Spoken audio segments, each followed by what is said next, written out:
Is my art good enough to sell? Every artist asks themselves this crucial question at least once at some point during their growth. We'll be addressing that question and more in this video. Stay with me.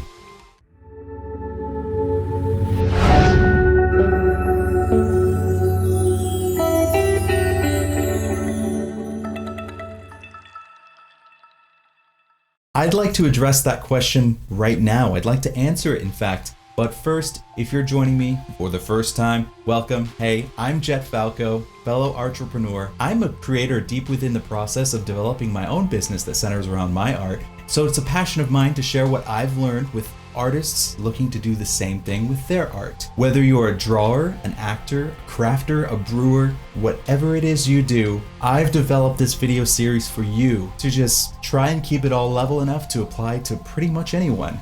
So welcome, ARTrepreneurs. I'm so glad you're here. I actually had a bunch of different videos planned for this weekend, but honestly, I just wanted to get another ARTrepreneur episode on this playlist so you don't have a dead end. And so now you have some additional content to pull resources from as you start developing your business.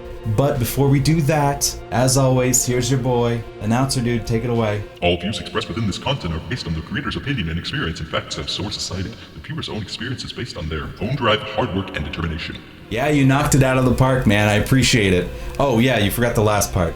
Results may vary. That's probably the most important part. So it's just a quick little something we like to get out of the way first, and let's just get right into this episode. Let's ask ourselves that hard-hitting question. Is my art good enough to sell? And like I said, I'd love to answer that question right now, and I want to answer it. And there's almost 100% chance that you've probably asked yourself that in the past. Countless times, perhaps. And maybe you've already come to a conclusion of your own. And that's perfectly fine, but it doesn't hurt to get that extra source of input and opinion, and maybe just another point of view to help buff out the edges and polish off that answer to the best of our ability. It just makes more sense, right? Okay, well, here's what I think. In order to answer that question to the best of our ability, we are going to have to ask ourselves a more powerful question that will take us to the next level of deeper thought. And here it is. Am I a hobbyist or am I an entrepreneur? Entrepreneur. It's French for enter the preneur. Entrepreneur. Okay, but this question goes straight to the heart of the matter. Whether or not your art is good per se, or if it attracts a substantial audience, or even the right audience, you have to ask yourself, which one are you? Are you a hobbyist or are you an entrepreneur? And if you already know which one you are, how do you move from one to the other? And in this case, almost everybody watching these videos is already the hobbyist. I mean, that's why you're here, right? You want to know what it takes to go from that hobbyist level to the next level of entrepreneur, right? To better understand that process, we need to take a more intimate look at each one of these terms. Let's start with the first one, hobbyist. Wikipedia defines a hobby as a regular activity done for one's enjoyment, typically during one's leisure time, and not professionally, not for pay. Let that sink in, not for pay. I know it's tough to hear, but we all do it. We all have our hobbies. In fact, here's the first question of the day.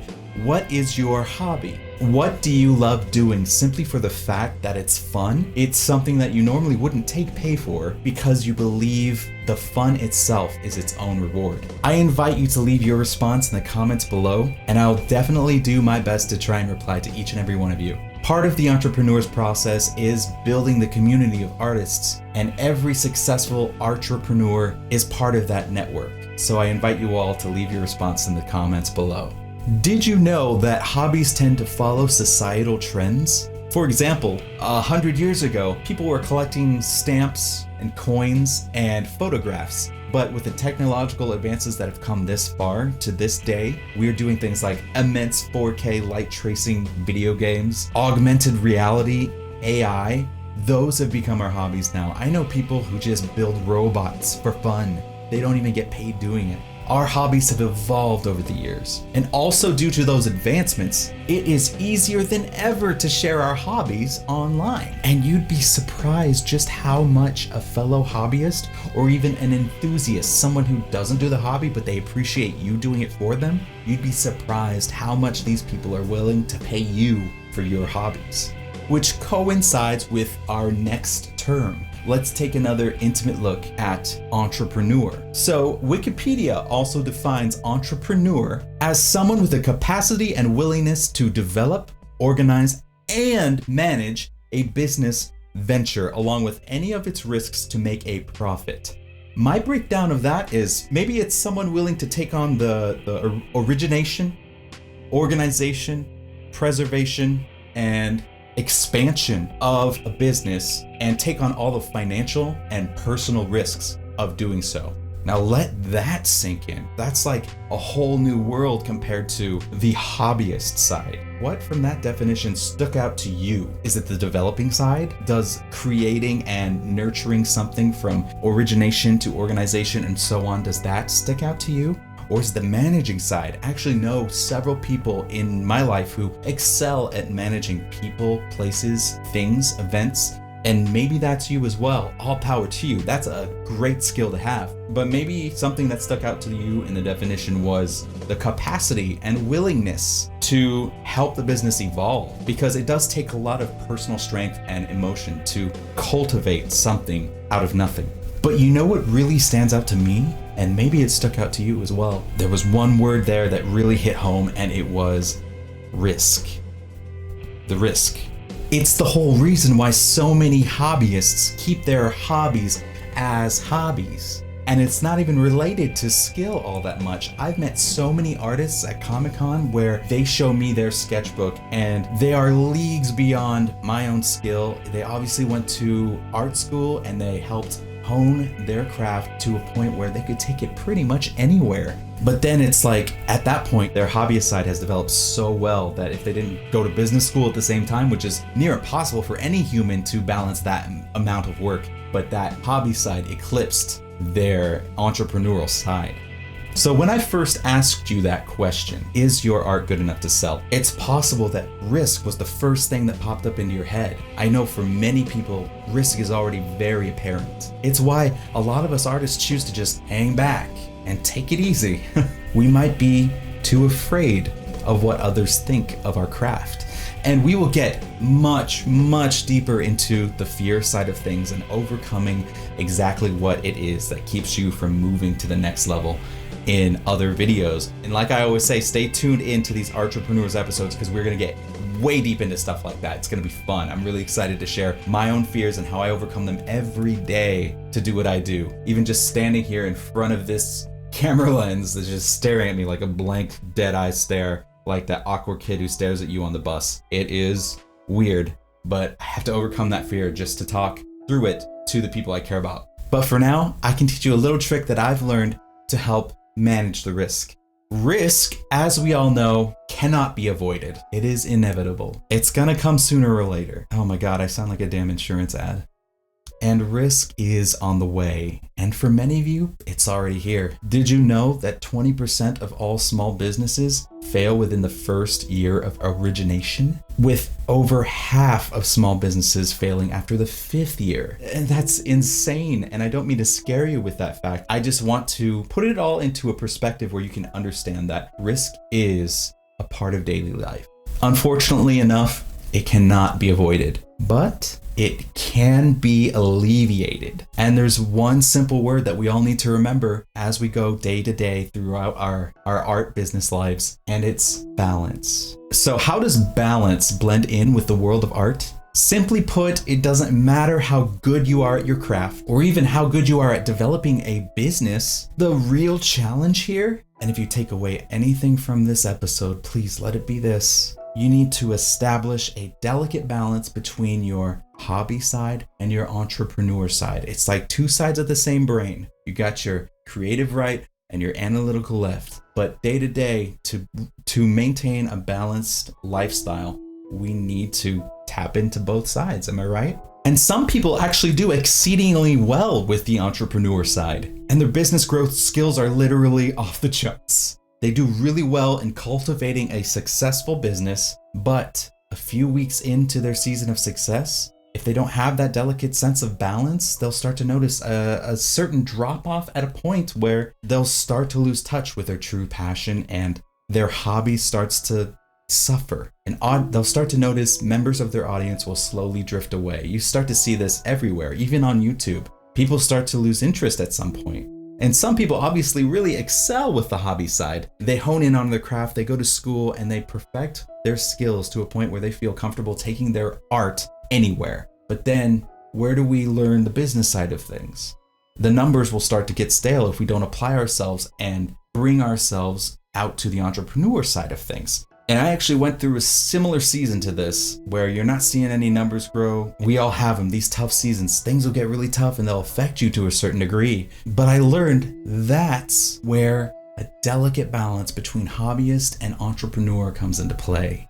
Tons of artists have probably told you even here on YouTube that you need to take your hobby and become entrepreneur. You need to level up and evolve into an entrepreneur. And I'll say right now, that's where we are gonna have to disagree. One of the most valuable things a previous mentor of mine told me about a decade ago is that life is all about balance. There are two sides to every coin. And if that coin isn't constantly propped up or spinning on a display or even being flipped, you're only gonna see half of that coin. You're completely missing 50% of the deal, right? Why do you think coin collectors buy 2 coins per set? You order them online, you get 2 coins per set. Why is that? The display cases for coins come with 2 slots. You want to see the front and the back of the coin, right? If you're going to properly display your collection. I mean, I don't collect coins myself, but no disrespect. If you're a coin collector, you've got the entrepreneur side set up just nice because coins can be worth a lot of money. I've seen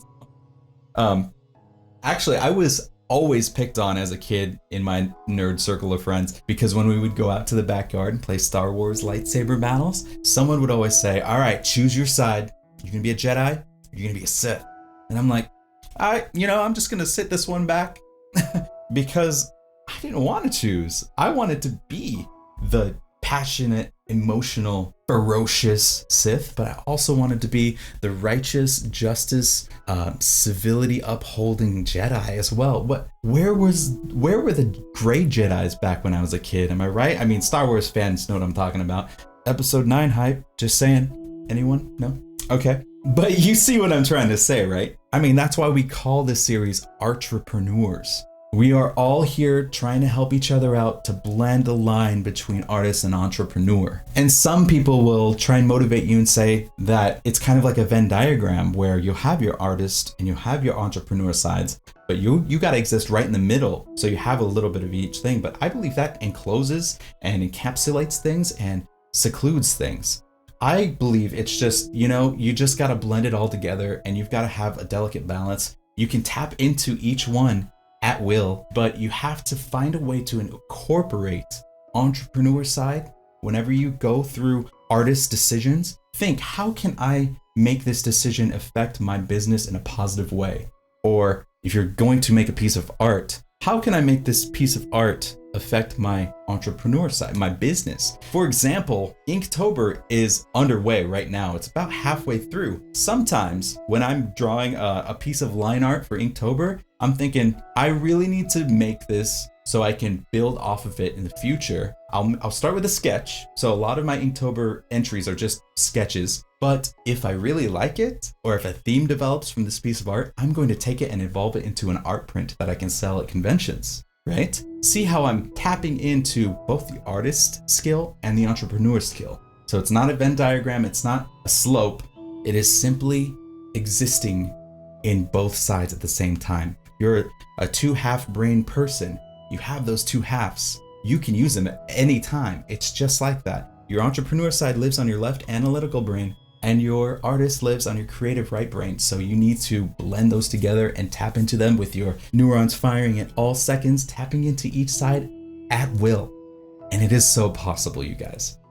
So that's a common theme you'll see throughout the ARTrepreneur series and in my work and on social media. Everywhere I apply myself, it's all about balance. There are 2 sides to every coin. Just to remember, it's kind of like a game in your head. Remember, we remember the rules to tic-tac-toe, checkers, battleship, even old playground games, Foursquare. You know Foursquare, right? You know the rules because it was a game in your head. So remember this as a game in your head. 2 sides to every coin, right? before you go formulate an opinion about something, before you make the next big business decision, take a step back and say, what is the other side of this coin? What can I do to step out of the situation or problem or decision and ask myself, what is the other side of this whole thing, so I can get the right knowledge to help me better understand and make a more fluent decision. Two sides to every coin. Simple as that. It's really, a simple phrase like that is really something that's helped me remind myself daily and keep the balance in pretty much everything in my life. I'm not saying it's the key to a successful life. It's just one of the many cool tricks that you can remember to achieve that sense of balance. And I'm not even a coin collector. It's just a simple phrase that just makes sense. And honestly, I hope all this makes sense. These videos are the most challenging thing I've ever had to do as an artist, a creator, a video maker, and entrepreneur, and honestly just a human being. It's taken a lot out of me. I've dedicated a lot of my free time to researching, planning, organizing, recording, and editing. Oh my God, editing. Look at this. 12 hours almost. Yeah, that's not even all the way. That video took me like at least 15 hours to render. 4K video, it's the wave of the future. No arguments there. But if you're gonna make 4K video, just a pro tip, plan ahead for rendering, guys, because a 20-minute video could take at least 20 hours to render in 60 FPS. So yeah, something to keep in mind for all you video makers out there. Yeah, I've dedicated so much free time to this. It's basically my hobby now. And I'm okay with that. I love making videos and I love reaching out and helping all those people, all those artists out there who need help, just like you.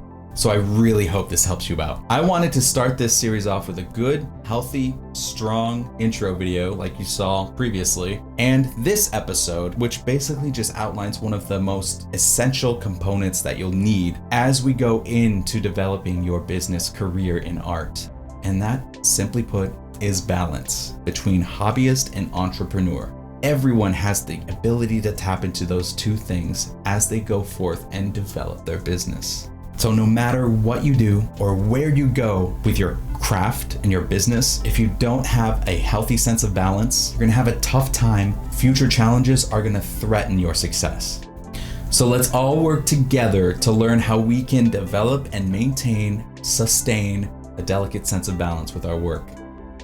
Keep watching this ARTrepreneur series, and with each new episode, you'll grow a better understanding of how each aspect can affect your career. If you did find any of these tips helpful or any sense of worth or entertainment with this video, all I can ask is that you turn that like button blue with a simple, easy click and subscribe if you haven't already to never miss future content. With your support, I will be able to upload a brand new ARTrepreneurs episode every week where we can discuss the strategies needed for success in our art businesses. But outside of that, I also upload a ton of cool, fun, new content. Free sketch videos, how-to guides, cosplay, music, comics, reviews, unboxings, the list goes on and on. I've got plenty of cool content for you to check out here on my channel, and even more to come, so don't miss out. And what's even more amazing about all of that is that it's free. You can't beat that, guys. Also, one more question of the day.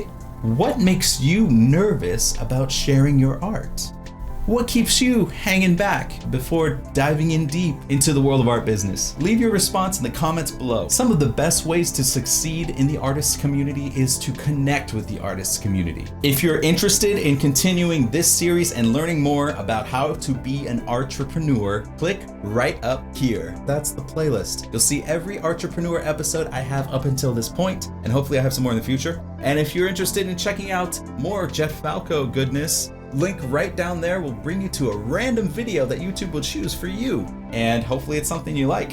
There's a whole algorithm that goes into that, I'm sure you know. As always, click my face right here to subscribe. And if you are interested in joining this list of lovely people who make this channel content possible, click that little puppy dog in the circle right over there. Yeah, he's cute, isn't he? But hey, I appreciate you joining me for this episode. There's even more great content on the way.